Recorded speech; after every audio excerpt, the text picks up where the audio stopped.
name is Colleen Kemp, and I am a recreation therapist and a certified dementia practitioner.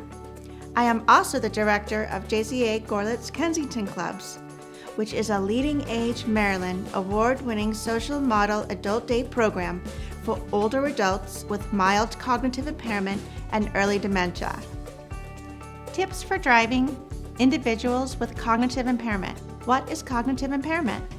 When an older person has trouble remembering, learning new things, concentrating, or making decisions that affect their everyday life, they may have a cognitive impairment. People with cognitive impairment have a significantly increased risk of developing dementia. About 1 to 3% of older adults develop dementia every year.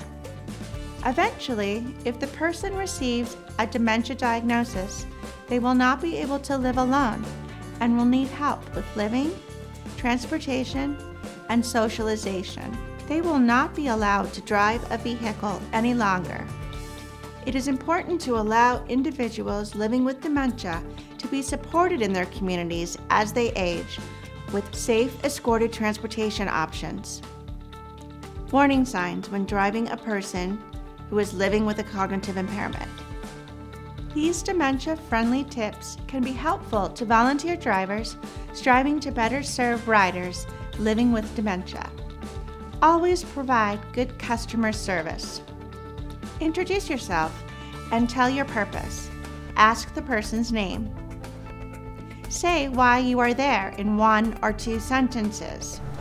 Hello? Hi, Mrs. Blake? Yes. Hi, my name is Colleen Kemp, and I'm your village volunteer driver today. I'm taking you to the podiatrist for your scheduled appointment. We can talk about it on the way to the car. Set a friendly tone.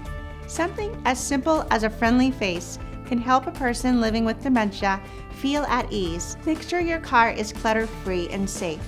Have a coffee table book or an interesting magazine in the back seat. Entering the vehicle. Walk with the passenger, not in front, not in back. And you may offer an arm. Give direction verbally if they need help with getting their legs in. Bottom first, then legs. Push from the bottom of the feet. Assist with a seatbelt if needed.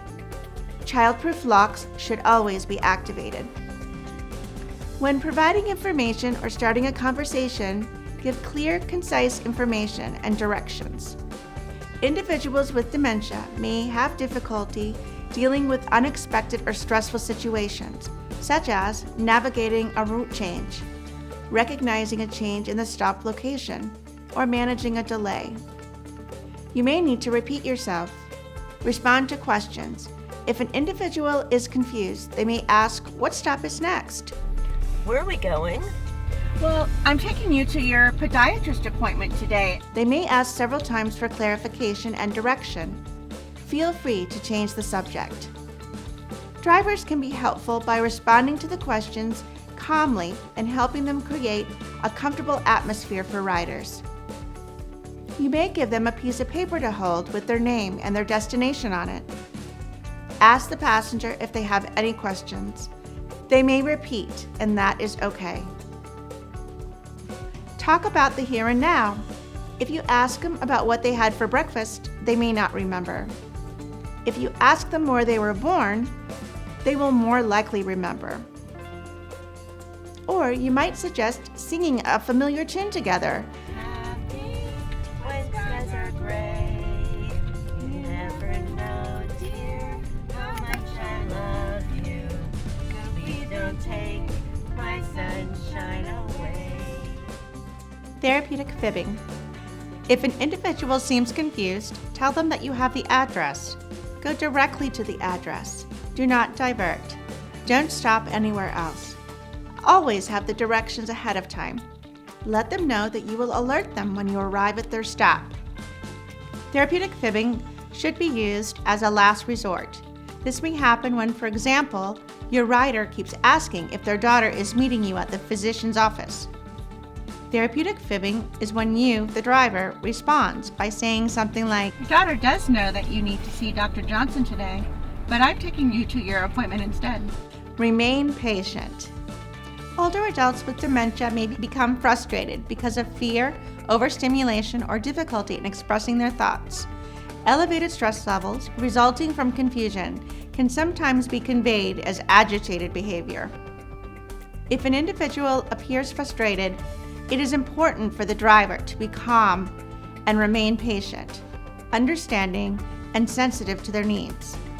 Acknowledge what the passenger is saying by listening, responding politely, and repeating critical information. Turn off the radio. Silence is okay. Maintaining eye contact and using simple language can help mitigate the passenger's frustration. Please keep in mind that their frustration is likely not directed at you, but rather at their situation. Report any problems to your volunteer transportation coordinator. Reputable volunteer driver transportation organizations have policies and procedures to address overall safety concerns for their riders. What if something goes wrong? This isn't the way to Dr. Johnson's office. Where are we going? Do I know you? Miss, I have to go to the bathroom. Take the lead for solutions. Don't overreact. Stay calm at all times. Don't argue with someone with dementia. Calmly state who you are and where you are going. Do not accept invitations to have coffee in their apartment. You can stress to your passenger what an enjoyable ride you have had with them, and thank them for allowing you to do so. Try to switch the topic of conversation. Don't take insults personally, and always validate their beliefs. Do not correct.